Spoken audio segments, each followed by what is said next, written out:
Aí, já viu aquela frase que fala assim, ó, você sai da quebrada, mas a quebrada nunca vai sair de dentro de você. Eu vivi isso, tenho vivido isso. Eu vou falar pra você, a rapaziada daqui também tem vivido isso. Hoje, importantíssimo, tô aqui numa casa de recuperação, onde você vai ouvir o testemunho de um parceiro meu, pastor Leonardo. Hoje pastor, mas só Deus sabe o que ele passou. Encosta com nós, porque hoje tá pesadão, daquele jeitão que nós gosta, tá bom? Testemunho pancada mais real. Deus abençoe a vida de vocês e aqui é assim, ó, renascendo da ponte pra cá, rapaz. Deus abençoe. É nóis.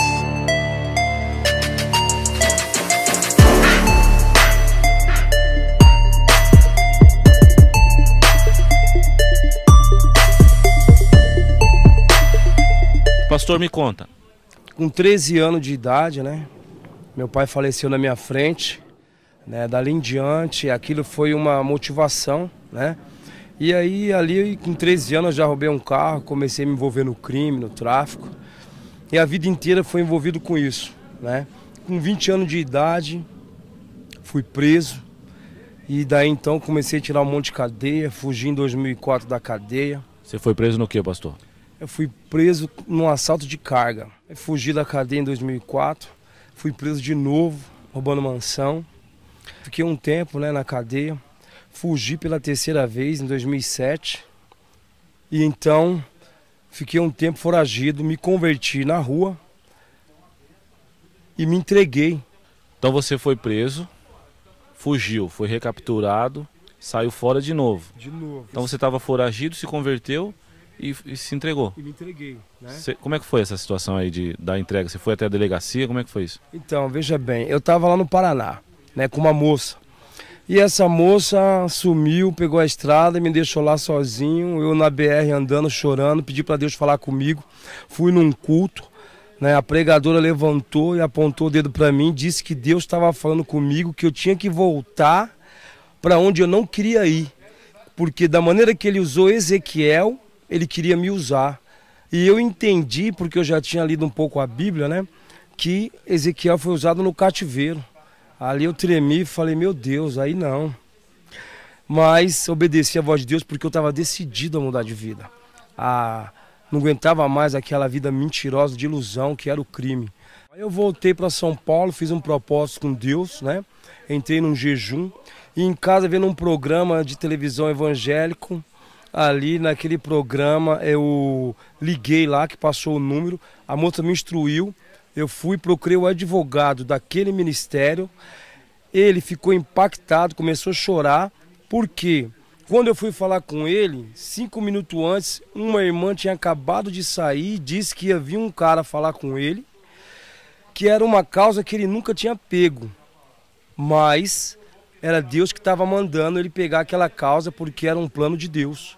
Quando eu comecei a falar para ele a minha história, ele começou a chorar e não parava mais de chorar. Eu falei, doutor, o que está acontecendo? Ele pegou e explicou. Aquela mulher saiu daqui e disse que Deus ia mandar um cara que eu nunca peguei a causa. Eu tenho, acho que 30 anos mais ou menos, era um coroão de profissão. Já tirei muita gente da cadeia, mas nunca peguei uma causa de um cara que iria voltar para a cadeia. Aí então, no dia seguinte, ele me acompanhou, né, até o fórum, na intenção, pela atitude de me entregar, né, de as autoridades ver realmente uma regeneração, de querer mudança, existia uma esperança de o juiz dali mesmo mandar eu embora, mas não foi o que aconteceu. Fui preso, voltei para a cadeia de origem, que foi a penitenciária de Potim. Mas aí você ficou quanto tempo mais preso? Isso foi em 2008, eu fiquei até 2010, fiquei mais 2 anos preso. Né, continuei cristão na cadeia, aí que foi quando nasceu o projeto RACE. Só que em 2010 eu saí de Alvará, né? E por fraqueza pessoal, um despreparo talvez, dentro do relacionamento com a mãe dos meus filhos na época, né? Eu acabei caindo, né? Me afastei da presença de Deus, aí parou tudo que Deus estava fazendo. Voltei para o crime novamente, em 2012 a polícia matou meu filho mais velho a tiro, aqui no São Judas, e aquilo para mim foi um choque, né? Mas um profeta falou para mim que ali era uma semente de Deus, que se a semente não morre, a palavra do Senhor diz, ela não vai gerar fruto. E Deus estava levando o meu Isaac, mas que através daquela semente Deus ia me trazer muitos filhos que era para mim cuidar, né? Mais uma testificação de Deus do projeto RACE, que seria a casa de recuperação onde hoje a gente cuida. Em 2014 foi onde eu tive verdadeiramente um encontro com Deus, né? Aí eu disse como Jó, antes de eu te conhecia de ouvir falar, mas a partir daquela data eu comecei verdadeiramente a andar com Deus.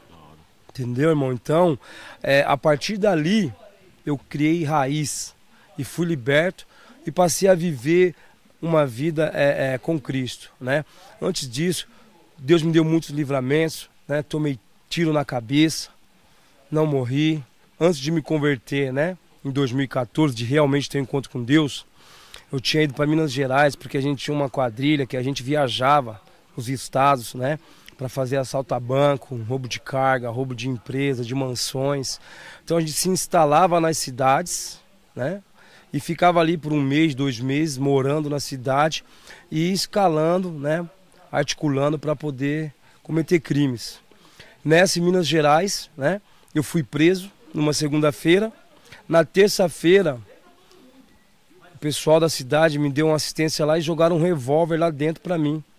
Eu peguei esse revólver, fui para dentro da minha cela. Quando o guarda veio me achar a cela, eu enquadrei ele, né?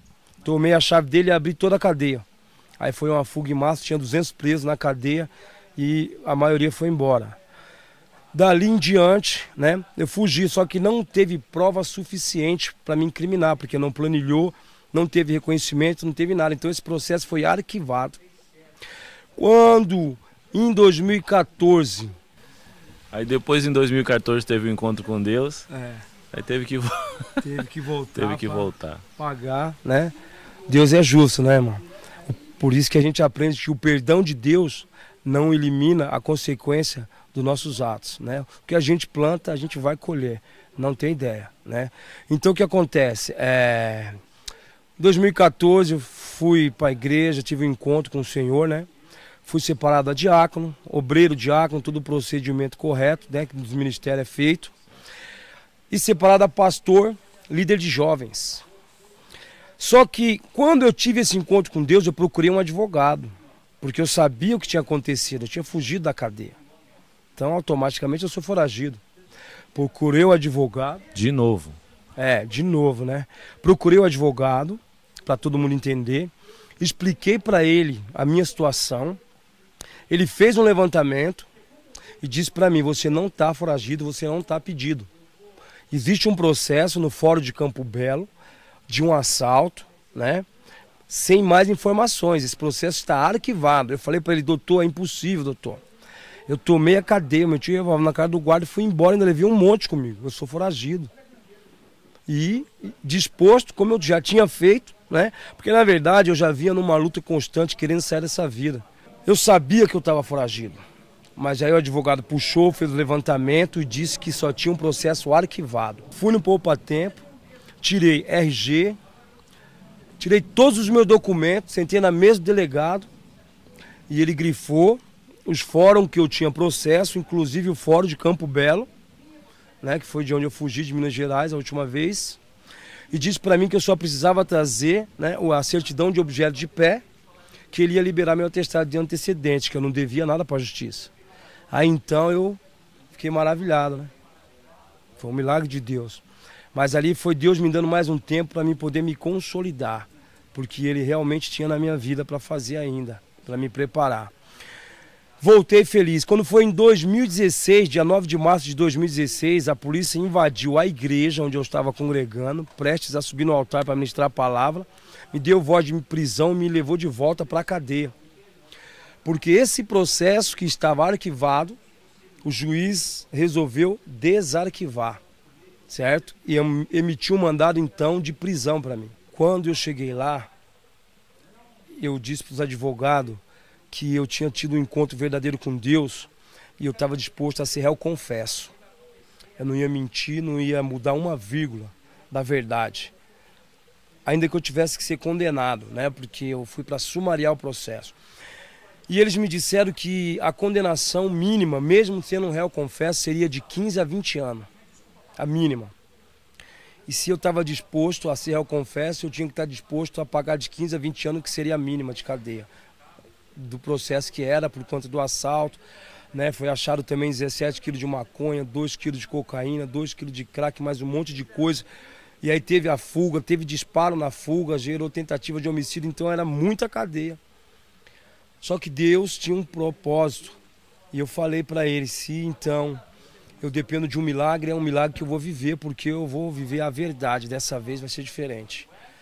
E para a honra e glória do Senhor Jesus Cristo, eu fiquei 1 ano só, e chegou o alvará na porta da cela para mim, e eu saí hoje, para a glória de Deus, sem dever 1 minuto para a justiça, né? E o nome de Deus foi glorificado. Isso só me fortaleceu mais e mais para dar início, né, e continuidade no projeto Raça. Só você que está assistindo aí e que passou por alguma coisa parecida, que teve um filho preso, alguma coisa nesse sentido, sabe bem e está sentindo bem o que você está ouvindo aqui, mano. É um milagre atrás do outro quando Deus tem plano, mano. Mas é bom deixar claro, né? São os dois extremos. Existe o extremo que tem gente que fala, tomara que jogue uma bomba aí dentro e acabe com todo mundo. Falei isso a semana passada, se eu não me engano, na outra entrevista. E também tem o outro extremo que Deus ele permite sim a pessoa se posicionar para alcançar o milagre. E eu costumo dizer, meu amigo, que é lógico que o meu inimigo sou eu mesmo, mas o inimigo de todos não é o cara que assaltou e que sacudiu mansão, que entrou para arrumar um dinheiro e tal, acreditando nessa verdade que o mundo oferece. Mas o inimigo de todos nós é quem age em nós nesse tempo. Você entende? No tempo da ignorância, onde o diabo entra mesmo e arrebenta com tudo. E é claro que a consequência de você plantar é você colher. Você tem colhido e colhe. Eu sou um exemplo disso, né? Eu sempre falo no meu testemunho das coisas que eu vivo hoje, até hoje, sobre consequências de coisas que eu fiz e passei, né? Então o sono não é a mesma fita, o sentar de costa para a entrada já não é a mesma fita, 1 milhão de coisas já não é a mesma fita. Isso é uma coisa que eu carrego comigo e a consequência, mas o perdão eu tenho certeza que foi alcançado pelo posicionamento que a gente teve, a oportunidade que Deus nos deu, né? É por isso que o nome do quadro chama Renascendo da Ponte para Cá, porque pessoas do lado de cá conseguiram realmente recomeçar a sua vida, renascer em Cristo Jesus e, mano, tem sido benção. A gente tem trazido vários testemunhos, a maioria das pessoas, eu volto a dizer, fala, mano, muito pesado, barato é mal, mas a gente acredita nesses testemunhos que são verdade. Sei que aqui não tem ajuda financeira de vocês mesmo que faz o corre. E quantos alunos tem hoje no projeto Race, que está aqui internado? Me fala desse projeto, como que começou, quanto tempo tem principalmente, porque saiu da cadeia, já veio direto para o sítio. E fala de quanto tempo tem, para a gente poder, para as pessoas que estão em casa, poder entender e que a gente precisa de mais de oração para esse tipo de projetos aqui, tá bom? Então fala agora a parte boa, meu parceiro, parte boa. É o que você falou aí, cara. Tem muita gente que não acredita, né? Então eu sei que tudo isso que eu passei foi um preparo de Deus, porque Deus conheceu o meu coração, conhece o meu coração, como conhece o coração desses 30 alunos que tem no Projeto Raça. O Projeto Raça hoje tem 30 alunos lutando, como eu lutei, né? Como eu disse, primeira vez eu cheguei a me entregar e depois caí. Mas eu sabia a necessidade que eu tinha do meu coração e hoje eu consigo entender essa rapaziada que Deus trouxe para mim poder cuidar, né? A fraqueza, a dificuldade que eles estão vivendo, porque eu vivi isso. Eu saí da cadeia depois desse 1 ano. Eu saí dia 24 de fevereiro. Duro, liso, leso e louco por Jesus. 1 mês que eu fiquei na rua depois que eu saí da prisão, né? Minha esposa morando na casa da minha mãe, né? Como eu já disse, estava duro. Ela tinha arrumado um emprego há 3 meses atrás, antes de eu sair. Eu deixava ela às 5 horas da manhã no ponto de ônibus, ia a pé para a igreja, andava 1 hora porque estava sem dia de passagem. Eu vinha anotando o número de placa de telefone de imobiliária, porque eu queria alugar uma chácara. E eu falava, eu quero uma com piscina e que tenha um campo de futebol, porque eu sei que o meu Deus tem uma grande obra para realizar. Aí o pessoal falava, o pastor Leonardo chapou na cadeia. O cara não tem dinheiro de passagem, quer alugar uma chácara com piscina, com campo, para cuidar de um monte de cara que sem teto, né? Porque a maioria aí vem em situação de rua. E Deus, para a honra e glória do Senhor Jesus, 30 dias depois que eu estou na rua, eu vim aqui nessa chácara, né? É um casal de japonês abençoado. E ela, resumindo, ela não quis nem meu sobrenome, não perguntou o número do meu RG, deu a chave na minha mão e falou: eu vejo que você tem uma missão e que Deus te escolheu para isso. E eu não posso me opor a isso. Está aqui a chave, você tem 3 meses sem precisar pagar aluguel. Para no terceiro mês você vai começar a pagar. O aluguel era 4 mil, ela baixou para 3 mil.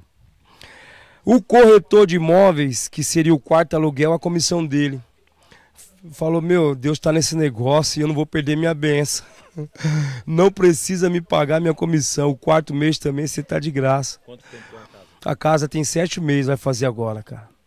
E graças a Deus a gente já tem visto aí milagre, muitos testemunhos de pessoas transformadas. Você tem uma ideia, em dezembro agora a gente está aí programando para fazer 4 noivados e um casamento aqui dentro. De pessoas que chegou aqui totalmente destruído, desacreditado, separado. A família não queria mais nem ver. E agora já está marcando casamento, noivado, e Deus está fazendo aí um sobrenatural. Pessoal, eu agradeço a Deus pelo que Ele fez na minha vida. E dentro de um posicionamento que eu tomei, né, como o nosso irmão disse, é onde Deus só precisa disso, de uma atitude nossa para Ele realizar tudo que Ele tem para fazer, que é muito além do que a gente pode imaginar. Então o que eu digo para vocês é o seguinte, meus irmãos: foque em Cristo, porque se Deus não fizer nada por vocês, se Deus não fizer nada por nós, ninguém mais pode fazer. E vocês são a geração para mudar a história desse país, dessa nação, em nome de Jesus, tá bom? Eu quero liberar uma palavra profética sobre a vida de todos vocês que estão me assistindo, em nome de Jesus Cristo, que a partir de hoje, se você der crédito à voz do Espírito Santo que fala aos seus ouvidos, você vai começar a viver um novo tempo na sua vida, desfrutar os milagres sobrenaturais de Deus, porque é fato, e eu digo porque eu estou vivendo em nome de Jesus, pela graça e misericórdia dele, não por mérito, mas pela graça de Deus. Deus abençoe e obrigado, Reco. Deus te abençoe em nome de Jesus. Pastora Camila, e aí, pastor Dogão? Tem vida sem santidade, mas presta não, negócio. Paz, Deus abençoe. Fui. E Ele me chamou de filho.